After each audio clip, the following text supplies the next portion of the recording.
Bueno, Misael, le pedimos si puede pasar y dar unos datos acerca de nuestro hermano pastor. Tengo el gusto de presentar nuevamente a nuestro hermano Omar Nicolás. Él es director del Hospital México Americano. El hospital pues es el más importante o el hospital que ha sido característico de nuestra convención por muchísimos años, una gran bendición en medio del pueblo bautista y para muchísima gente que ha recibido bendición, de manera muy especial para los pastores y sus familiares que han recibido beneficio a través de este hospital. Hermano Omar, gracias por estar con nosotros. Nuestro hermano Omar no solamente está comprometido de manera pues llena con este hospital, esta institución tan importante, sino que es pastor también ahí en la ciudad de Guadalajara, de la tercera iglesia bautista en la ciudad de Guadalajara, pero también está comprometido con la educación teológica. Quiero decirles que ya por mucho tiempo él ha estado trabajando de manera muy directa también en los Altos de Chiapas, ahí motivando y promoviendo la educación allá con los indígenas en los Altos de Chiapas. Yo he tenido oportunidad de estar juntamente con él por allá en algún momento, el hermano Daniel también, y nos hemos gozado en ver el trabajo que se está desarrollando allá entre los indígenas en los Altos de Chiapas. Así que, hermanos, en esta semana vamos a tener una enorme bendición por la experiencia que nuestro hermano Omar Nicolás trae para nosotros. La semana, recuerden, la semana es una semana pastoral, de forma tal que nosotros podemos acercarnos a nuestro hermano Omar para pedir consejo, para pues llorar sobre sus hombros en algunos momentos. El hermano viene para ayudarnos en ese sentido, para ser pastor, capellán en esta semana con nosotros. Así que aprovechemos el espacio, busquemos algún momento para estar con él, platicar con él, preguntar su opinión acerca de alguna cosa que nos preocupe, alguna cosa en la que queramos tener consejo de él. Nuestro hermano Omar es no solamente un pastor que pudiéramos ver de lejos, sino un amigo nuestro también del seminario. Hermano Omar, nuevamente muchas gracias por estar con nosotros, muy amable. Sí, gracias. Bien, jóvenes, pues para mí es un privilegio estar con ustedes. Por ahí leímos un pasaje, Juan 14. Y nada más quiero leer el versículo 8. El versículo 8 dice, Felipe le dijo, Señor, ¿qué dice? Muéstranos al Padre, y ya la hicimos, ¿verdad? ¿Cuántas veces no nos hemos hecho esa pregunta? ¿O no nos han hecho esa pregunta? Si yo veo a Dios, si yo conozco a Dios, pues ya no hay ningún problema. Sin lugar a dudas que es una pregunta importante. No sé si ustedes se la han hecho o se la han preguntado a ustedes. Muéstranos al Padre y ya. Frecuentemente nosotros a la hora que damos pláticas y eso decimos, hay gente que conoce de Dios, pero no conoce a Dios. Pero son pláticas nada más, ¿verdad? No es algo que impacte allá en el fondo de nuestras vidas.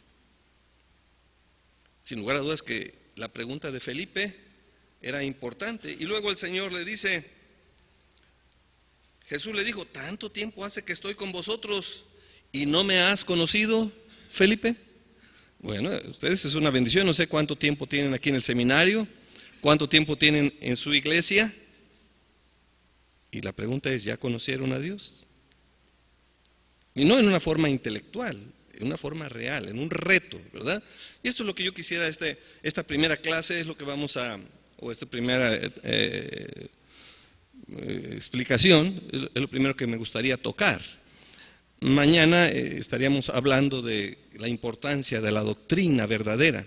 Y por último estaríamos hablando cómo Dios actúa. Y veríamos ejemplos de cómo Dios ha estado actuando cuando nosotros somos dirigidos por Él. Traemos por ahí algunas fotografías que pueden motivarles a ustedes y llevarles adelante. Vuelvo a repetir, para mí es un privilegio estar con ustedes. Por alguna razón, siempre me ha gustado la enseñanza.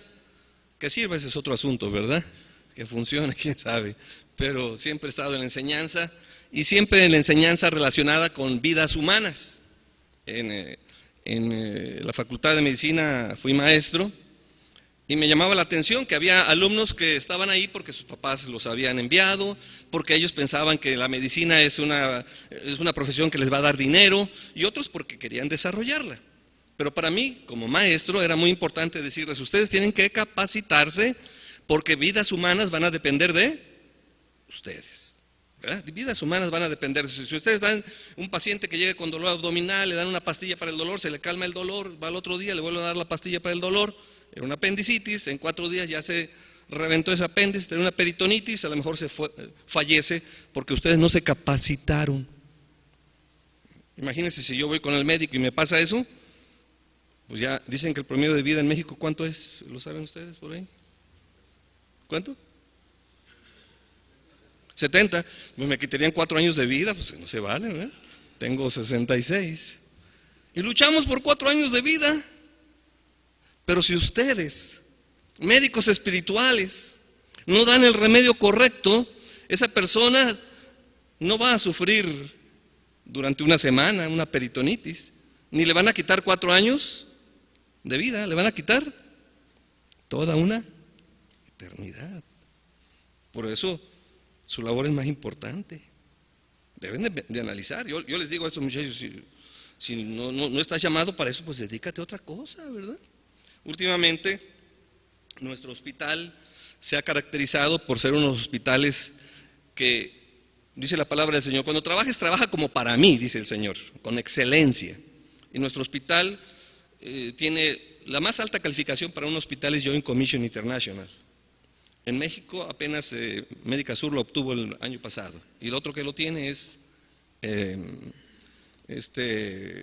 ¿cómo se llama este otro hospital que está aquí en México? No, Ángeles no lo tiene todavía.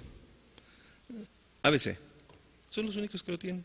Y nosotros ahí lo obtuvimos hace 6 años. Nos hemos dedicado mucho a la calidad.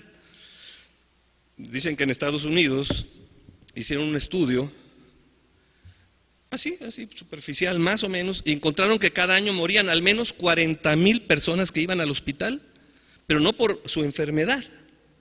Es lógico que si alguien en un caso terminal, pues se va a morir, ¿verdad? No. Se morían porque habían errores de la enfermera o del médico. Mínimo 40,000 personas por año. Se dice que uno de los lugares más peligrosos para ir, el avión no tiene nada que ver, no, está lejísimos, son los hospitales. Por eso cuando alguien va, ¿verdad? Dice: tenemos que operar las amígdalas. Está bien, es una operación sencillita. Hay unos que ya no salen. Entonces nosotros nos hemos dedicado a eso, y el Señor nos ha permitido obtener algunos premios por ahí, ¿verdad? Algunos reconocimientos, y he sido invitado para hablar a otros hospitales acerca de cómo implementar unas medidas de seguridad. Pero esto que estamos haciendo aquí es mucho superior a eso. Es muy por arriba. El reto, la responsabilidad que ustedes están adquiriendo no tiene nada que ver con esto. Nada que ver. El Señor me llamó hace bastante tiempo, tenía yo 13 años. Durante 13 años yo viví en un seminario. Así que yo creo que por eso me llama mucho la atención y siempre me he dedicado a esto. Ahorita, como dice el hermano, tenemos un seminario allá en Los Altos. Yo voy y doy clases allá. En ese seminario, el último día, vamos a tener algunos videos de lo que está sucediendo en aquellos lugares. En este año tuvimos, durante un año, 100 bautismos. Así que Dios ha bendecido la obra. Eso será el último día. Pero a lo que voy, la importancia que nos preparemos correctamente, ¿verdad?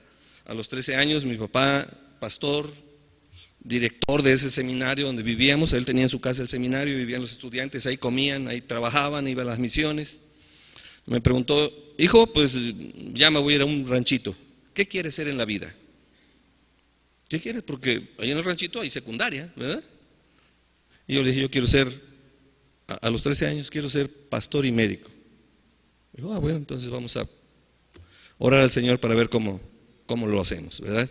Él teniendo un sueldo mínimo, porque trabajando ahí en un ranchito, pues no, ya saben el sueldo que tiene un pastor ahí, ¿verdad? Pero hay más que eso, hermanos, hay más que eso. Por eso yo, ahora cuando volteo a ver atrás, este año cumplo 66 años, aunque me vean más grande, ¿verdad? Y cuando uno voltea a ver para atrás dice, realmente Dios vive, realmente Dios existe, ¿verdad? Y es lo que yo quisiera transmitirles a ustedes. ¿Conocen a Dios? Vamos a ir más adelante profundizando en este punto. Quiero mostrar nada más aquí algo de lo que ha pasado en el hospital. En Nuevo Laredo, de repente me llamaron. Nosotros como Hospital México Americano, ya lo dijo el hermano, atendemos a los pastores de una manera gratuita.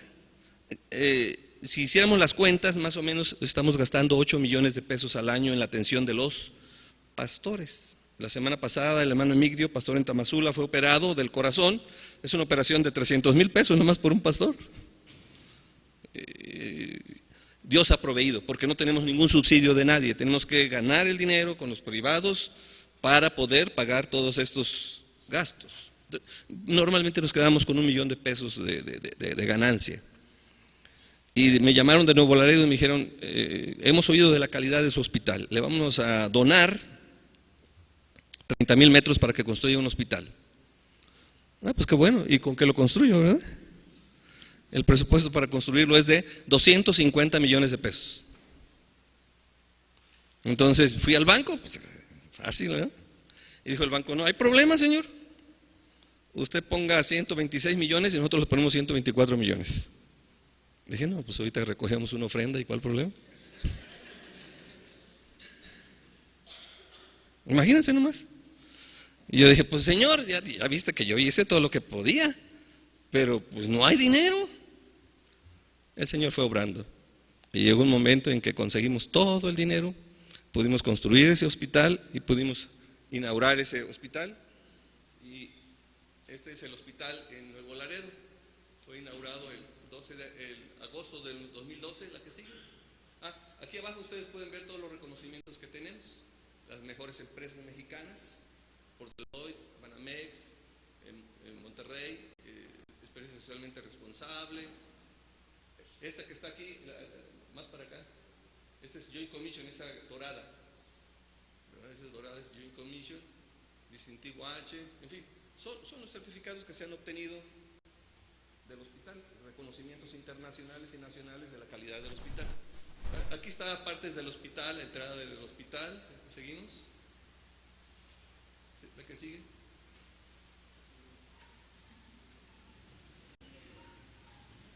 Ahí está. Son otras áreas del hospital. Es urgencias. La que sigue. Esa es la admisión. La siguiente. Esta es la sala de juntas, de conferencias. Esta es terapia intensiva, cuidados intensivos. Esa fue la inauguración, van las autoridades, presidente municipal, representante del gobernador, la que sigue. Ahí están las autoridades, la que sigue. Ahí está su servidor, la que sigue. Ahí están las autoridades revelando la placa de inauguración. El primero de allá es el presidente, el que era presidente municipal, él lo asesinaron. Esos que andan ahorita, esos narcotraficantes y todo ese tipo, ¿verdad? Bien, ahí están los medios de comunicación, la que sigue. Son los periódicos, la que sigue. Son los periódicos. Los periódicos. Muy bien, la que sigue. Muy bien, la siguiente. La que sigue. Ese es el hospital visto de frente. Gracias.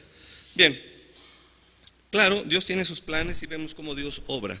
Sin embargo, todas estas cosas tienen un lugar, pero un lugar secundario. No tienen un lugar primario. Son cosas secundarias. Quiero que entiendan eso. A veces nosotros decimos, caray, estas cosas, y estar con el gobernador, y estar acá, y recibir ingresos. Cuando estén en una crisis, ¿saben para qué les va a servir todo esto? Para nada. Para nada.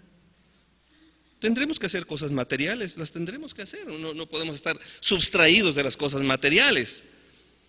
Pero debemos de darle el valor que tienen esas cosas materiales, no dejarnos apantallar por esas cosas materiales. Porque alguien que, yo quisiera, ¿y de qué te va a servir cuando estés pasando por una crisis, por un problema grave? Yo no sé si ustedes han pasado por alguna crisis o algún problema grave. Allá el apóstol Pablo en Filipenses capítulo 3, 7 y 8 dice: pero cuantas cosas eran para mí ganancia, las he estimado como pérdida por amor de Cristo. Y ciertamente aún estimo todas las cosas como pérdida por la excelencia del conocimiento de Cristo Jesús, mi Señor, por amor del cual lo he perdido todo y lo tengo por... Se oye muy bonito, ¿verdad? Pero a la hora de la realidad andamos agarrando esa basura, es la que estamos cuidando. Pero ¿por qué dijo el apóstol Pablo esto que está diciendo ahí? ¿Por qué lo dijo? Por muchas causas, pero yo me recuerdo una de ellas. Un día, una serpiente venenosa, yo no sé si ustedes han visto ahí en los reportajes lo que pasa cuando una serpiente muerde a alguna persona. La sangre deja de coagularse, se empieza a hinchar el miembro, empieza a sudar, empieza a tener dificultad para respirar, empieza a tener sangrados, 2-3 horas y la persona está a grito, ¿verdad? Y cuando el apóstol Pablo es mordido por aquella serpiente, ¿qué hizo el apóstol Pablo?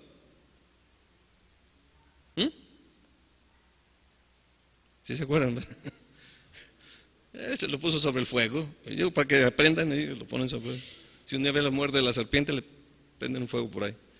Lo puso sobre el fuego y lógico, lo soltó, ¿verdad? ¿Y qué estaban esperando la gente? Pues que pasara todo eso que va a pasar, ¿no? ¿Y no pasó? Nada, no pasó nada. Yo creo que el apóstol Pablo piensa, ¿y de qué me hubiera servido ser amigo del, digamos, presidente de la República? ¿De qué me hubiera servido tener 200 soldados a mi alrededor? ¿De qué me hubiera servido tener millones de pesos, hablando en la actualidad? ¿De qué le hubiera servido? ¿De qué? De nada. Y eso es algo que yo quisiera transmitirles a ustedes. Dios existe, pero tenemos que conocer a Dios. Aquí van a conocer de Dios en las clases, pero tengan un reto ustedes mismos. ¿Conocen a Dios realmente? ¿Dios existe? Si ustedes no están convencidos de que Dios existe, ¿cómo van a convencer a otros de un Dios vivo, de un Dios que existe? No lo van a poder convencer. Cuando yo he pasado por problemas difíciles, por problemas duros, todo esto, ¿saben de qué sirve? De nada. Eso es algo que yo he aprendido. De nada. Pero mi Dios es grande. Él es poderoso. Y cuando nos habla, si somos hijos de Él. Si somos hijos de Él. No si somos asistentes a un templo o si somos miembros de una denominación. Si somos hijos de Él, Él se va a manifestar en nuestras vidas. Definitivamente. Lo dice más adelante. Y me manifestaré a ellos, dice. No vamos a conocer a Dios en un sentido hasta que nos muramos. Él nos promete conocerlo aquí en esta tierra. Bueno, como les dije, yo tengo el privilegio de estar al frente de un hospital, de conocer a los mejores médicos de Guadalajara, de tener un hospital donde prácticamente hay todo lo necesario. Y yo creo que por eso el Señor siempre me habla por el área médica, siempre me pone por el área médica, ¿verdad? Y no una vez, muchas veces. Me recuerdo ahorita, la hija mayor, ella es doctora. Y un día la hija mayor me llama y me dice: papá, me siento muy mal, tengo una semana. ¿Y por qué no le has dicho? Vámonos al hospital. Llegó al hospital y unas radiografías y todos sus pulmones estaban llenos de agua. En 4 horas ya tenía el diagnóstico. Su riñón no estaba trabajando, una insuficiencia renal. Ella, pues en ese tiempo tenía como 30 años, con 3 hijos. Una insuficiencia renal. Ah, caray. A los 30 años no es hipertensa, no es diabética, ¿qué puede ser? un lupus eritematoso, dice el médico. Lo más seguro es que es un lupus eritematoso. Y es una friega, dice, porque si fuera diabetes, si fuera hipertensa, podemos hacer un trasplante renal. Pero si es un lupus, el lupus está destruyendo las arterias y las venas. Entonces, ¿cómo puedo conectarte otro riñón? No te puedo conectar otro riñón. Ah, caray, ¿y qué vamos a hacer? ¿Qué puede hacer el médico? Nada. Dijo el médico, lo único que puedo hacer es hacer una biopsia y si es lupus, meterle corticoides a grandes dosis para tratar de limitar el daño y que no avance tan rápido la enfermedad. Pero como tiene problemas del riñón, no está coagulando su sangre. Entonces yo voy a meter acá atrás una aguja gruesa y sacar un pedazo de riñón. Y si es lupus, ya me va a dar. Pero a la hora que meta y saque, puede que agarre alguna arteria y empiece a sangrar. Entonces voy a tener que abrir. Pero como tiene problemas de sangrado, a lo mejor puede fallecer en el procedimiento. Así que ustedes deciden si se hace o no se hace.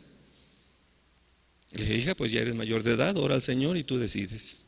Dijo, sí, que se haga el estudio, quiero saber de qué se trata. Bien, se programó para el estudio, la pasaron, marcaron, afocaron para meter esa, y en eso el médico había pedido pruebas de coagulación. Dice, si están muy mal, no la puedo hacer definitivamente porque sería muerte. Si están dentro de un rango posible, sí la voy a hacer. Nada más que cuando él pidió los exámenes de coagulación, les dije, aprovechen, pídanles de vuelta cómo está funcionando el riñón. Y cuando fue, el médico por los estudios, estaban también los otros estudios del riñón. Y el médico dijo, ¿sabes qué? Los estudios están mejorando. ¿Qué te parece si suspendemos de momento la biopsia? Pues me parece perfecto, le dije, ¿verdad? Eso fue hace como 12 años tal vez. Nunca supimos de la biopsia porque cada día estuvo mejor, sin medicina. Sin medicina. Cada día mejor, mejor, mejor. Perfectamente en la actualidad. Ese es el Dios en el que yo creo. Yo no sé en cuál Dios crees tú. ¿De qué me hubiera servido todo esto? Los premios, los reconocimientos, las amistades. ¿De qué me hubiera servido? Pero tienen que vivirlo cada uno de ustedes. Y entonces cuando vivimos estas experiencias, nos impulsa porque sabemos que hay un Dios verdadero, un Dios real, no un Dios teórico. Y cuando empiezan y vienen las teorías de acá del mundo, decimos, oye, sí es cierto, a lo mejor no existe Dios, ¿verdad? Pues sí, ya viéndola bien.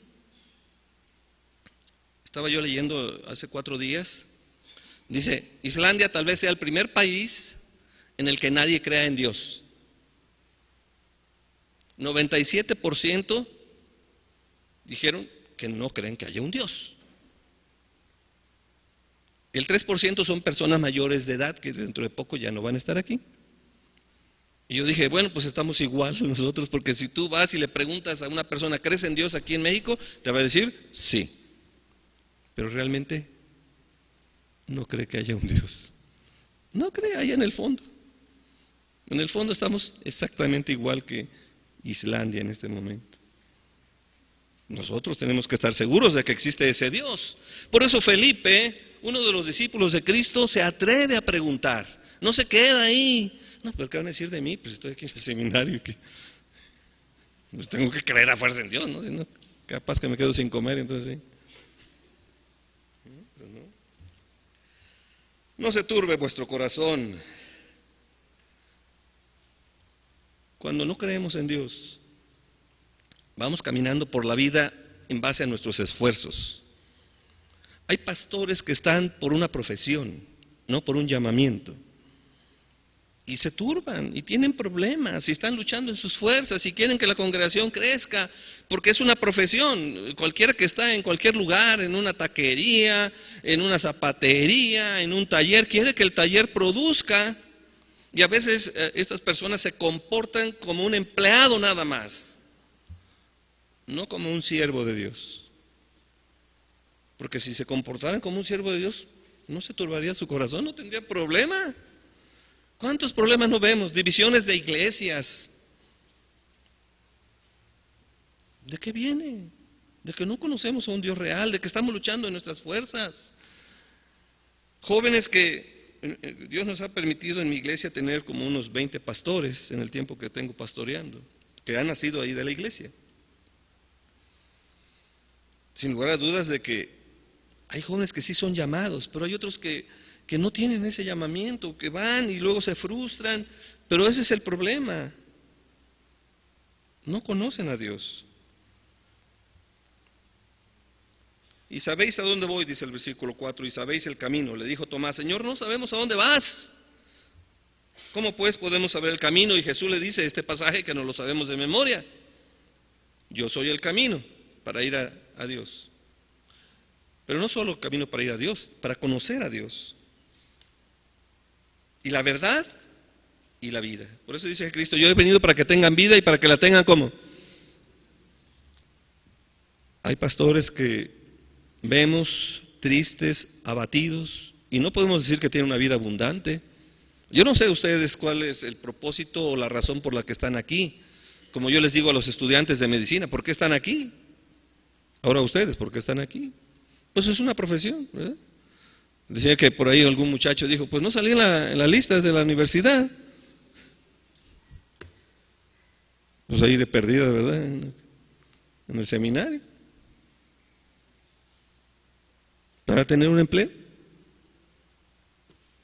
Tal vez alguna predicación muy motivante, pero no digerida correctamente. No lo sé. Dios quiere que no haya alguien así, ¿verdad? Pero si hay alguien, no hay problema. Es cuestión de enfrentar y decidir. ¿Por qué estás aquí? ¿Crees realmente que hay un Dios? Cristo vino para darnos vida y dárnosla en abundancia. Satanás es muy astuto y nos trata de decir: aquí esta vida tienes que vivir apagado, triste, desolado, pero te vas a ir al cielo cuando te mueras. Por eso, siguiendo ese ejemplo, se crearon los monasterios, lugares apartados donde se iban, ¿verdad? Y comían agua y pan. No es aquí, ¿verdad?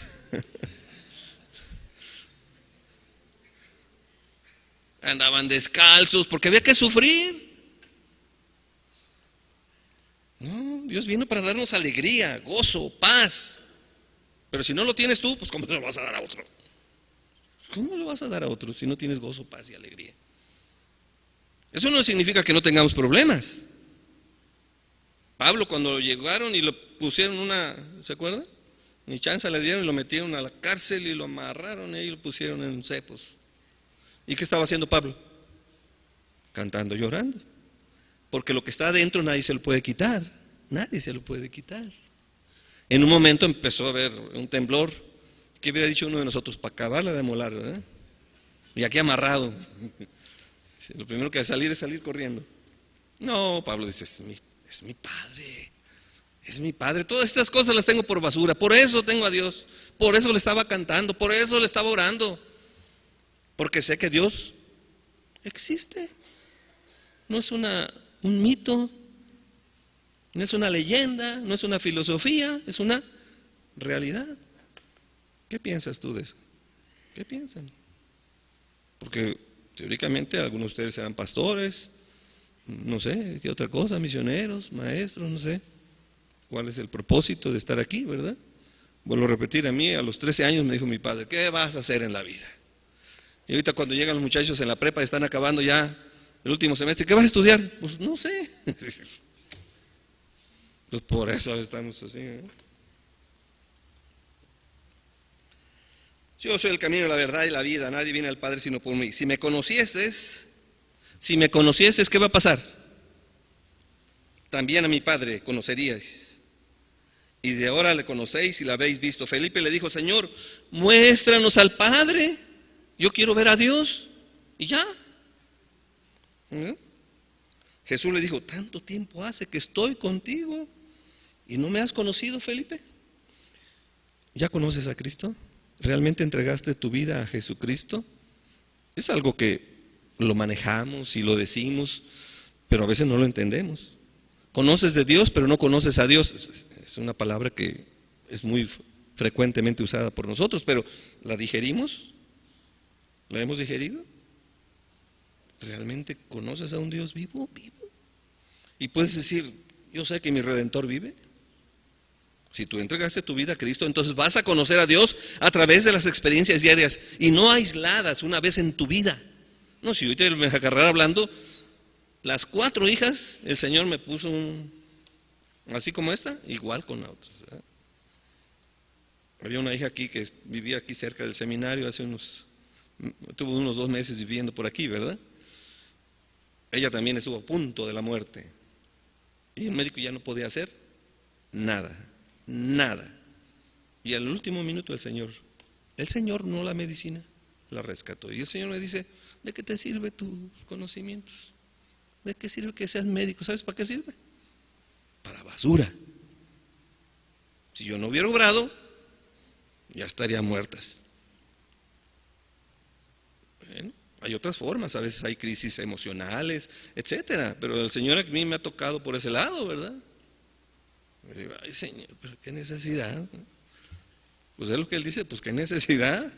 Si no, el problema soy yo, eres tú, ¿eh? El que me ha visto a mí, ha visto al Padre. ¿Cómo pues dices tú? Muéstrame al Padre, ¿verdad? El que me ha visto a mí, ha visto al Padre. 22. Le dijo Judas, no el Iscariote, Señor, ¿cómo es que te manifestarás a nosotros y no al mundo?